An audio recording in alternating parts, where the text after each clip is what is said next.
صحیح بخاری اور صحیح مسلم کی ایک حدیث مبارکہ میں نے آپ کے سامنے تلاوت کی ہے۔ اللہ تبارک و تعالیٰ کے پیارے محبوب صلی اللہ علیہ وسلم نے دو محبتیں ہمیں سکھائی ہیں، ایک ہے اللہ سے محبت اور ایک ہے اللہ کے لیے محبت۔ وہ جو اللہ کی محبت ہے اسے قرآن پاک نے بیان کیا، والذین آمنوا اشد حبا للہ، ایمان والے اپنے رب سے شدید محبت کرتے ہیں۔ اور ایک ہے اللہ کے لیے محبت، ماں باپ سے جو محبت ہے وہ اللہ کے لیے محبت ہے۔ اللہ تبارک و تعالیٰ کے جتنے بندے ہیں، غریب ہے، مسکین ہے، ان سب سے جو محبت ہے وہ بھی اللہ کے لیے محبت ہے۔ پڑوسی سے محبت ہے تو اللہ کے لیے محبت ہے، ہمسائے سے، دوست سے، رشتہ دار سے، یہ ساری محبتیں اللہ کے لیے ہیں۔ قرآن مجید فرقان حمید کے بعد جب ہم احادیث پہ غور کرتے ہیں تو ایک محبت اور بہت زیادہ ہے اللہ کے لیے، وہ ہے اولیاء اللہ کی محبت۔ اولیاء اللہ سے مراد اللہ کے دوست ہیں۔ اللہ کے دوستوں کی محبت سب سے بڑھ کر اللہ کے لیے محبت ہے۔ صحیح بخاری صحیح مسلم میں نبی پاک علیہ السلام نے فرمایا، من احب للہ، جس نے اللہ کے لیے محبت کی، ابغض للہ، اور کسی سے بغض بھی رکھا تو اللہ کے لیے، وَأَعْطَى لِلَّهِ، کسی کو کوئی چیز عطا کی تو پھر بھی اللہ کے لیے، وَمَنَعَ لِلَّهِ، اور کسی سے کسی چیز کو منع کیا تو وہ بھی اللہ کے لیے، فقط استکمل الایمان، فرمایا اس کا ایمان مکمل ہو گیا۔ اللہ کے لیے محبت کرنا بڑا ضروری ہے۔ صالحین، نیک لوگ، اللہ کے بندے، ان سے پیار کرنا اس لیے کہ وہ اللہ کے بندے ہیں، یہ چیز ایمان کو مکمل کرتی ہے، یہ چیز ایمان کو مضبوط کرتی ہے۔ یہ صالح لوگوں کا پیار ہے، یہ تکمیل ایمان کا سبب ہے۔ اس کو میرے نبی پاک صلی اللہ علیہ وسلم نے بیان فرمایا۔ جب قرآن اور حدیث کو آپ بار بار پڑھتے ہیں نا، تو وہ جو سرکار نے حضرت علی سے فرمایا تھا نا کہ میرا قرآن کبھی پرانا نہیں ہوگا، تو نئے سے نئے معنی نکلتے ہیں۔ اس حدیث مبارکہ کو بڑا زمانہ پہلے بھی پڑھا تھا، رات دوبارہ نظر سے گزری تو بات ایک جگہ پہ ٹھہر گئی کہ یہ جو اللہ کے لیے محبت ہے نا، یہ عمل نہیں، یہ تو اساس ہے۔ فقط استکمل الایمان، فرمایا اگر ایمان مکمل کرنا ہے تو اس کی شرائط میں سے یہ ہے کہ تو اللہ کے بندوں سے اللہ کی رضا کے لیے محبت کرے، تو اللہ کے بندوں سے اللہ کی رضا کے لیے، یہ تکمیل ایمان کا سبب حضور نے بیان فرمایا۔ اب جو کسی اللہ کے بندے سے اللہ کی رضا کے لیے محبت ہی نہیں کرتا، تو جو بنیادی جز ہے نا ایمان کا، وہ تو ابھی تک اس ایمان کے جز کی تکمیل تک ہی نہیں پہنچا، اساس ہی نہیں پوری، ایمان کی بنیاد نہیں ابھی مضبوط نہیں۔ تنقید کے دور میں اور طنز کے زمانے میں اور اپنی مرضی سے گھڑے ہوئے نظریات کے دور میں دھندلے دھندلے سے لوگوں کے نظریات، باتوں پہ گرد پڑی ہوئی اور یقین پر دھول جمی ہوئی، اور جو محبت اور عشق کے خاص نظریات ہوتے تھے ان پر زنگ لگا ہوا، لوگ اگر کسی بزرگ کے آستانے پہ چلے بھی جاتے ہیں تو زندگی میں وہ عجیب لمحہ تھا کہ وہ میرے ساتھ تھا پر میں تنہا تھا، وہاں کھڑے ہو کے بھی رشتہ ان کے ساتھ نہیں جوڑتے، تعلق نہیں لگاتے۔ اللہ کے بندوں سے محبت کریں۔ صالحین کا پیار جو ہے نا، وہ انسان کو صالح رستے پہ لگاتا ہے۔ صالح لوگوں کی محبت کی یہاں بھی ضرورت ہے، صبح قیامت بھی۔ ہمارے ہاں ایک پیار بتایا جاتا ہے، بہت سارے لوگ کہتے ہیں کہ فلاں اللہ کا نیک بندہ ہے پر مجھ سے بڑی محبت کرتا ہے، وہ مجھ سے بڑی، وہ جو آپ سے بڑی محبت کرتا ہے وہ اس کے کام آئے گی، آپ کے نہیں آئے گی۔ اللہ خیر فرمائے۔ کیا کہا بھلا میں نے؟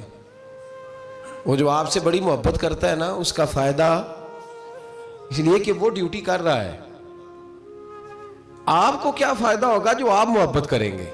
ہمارے ہاں کہتے ہیں جی میرے فلانے استاد ہیں مجھ سے بڑی محبت کرتے ہیں، میرے والد صاحب ہیں مجھ سے بڑی محبت کرتے ہیں، دادا جان کا، نانا جان کا، امی ابو کا مجھ سے بڑا پیار ہے، اماں میری میرے سے بڑی محبت کرتی ہے، میرے حضرت صاحب مجھ سے، تو بھائی اس کا فائدہ اماں جی کو ہوگا۔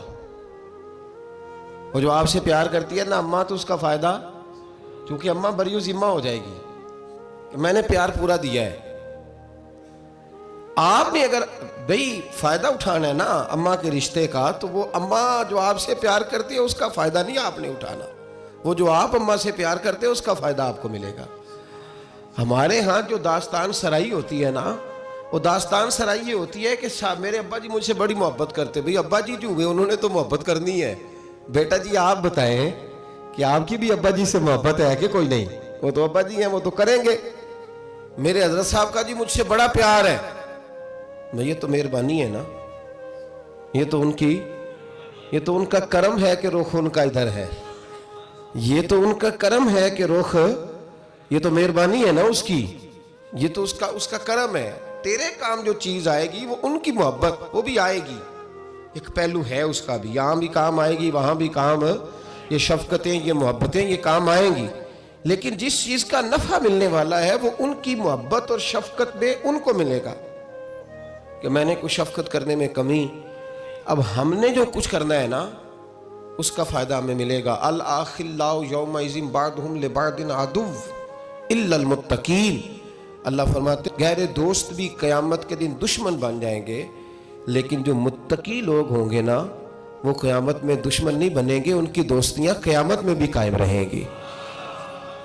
آپ دیکھیں گے آپ کا کسی سے پیار کتنا ہے، آپ کی کسی سے محبت کتنی ہے۔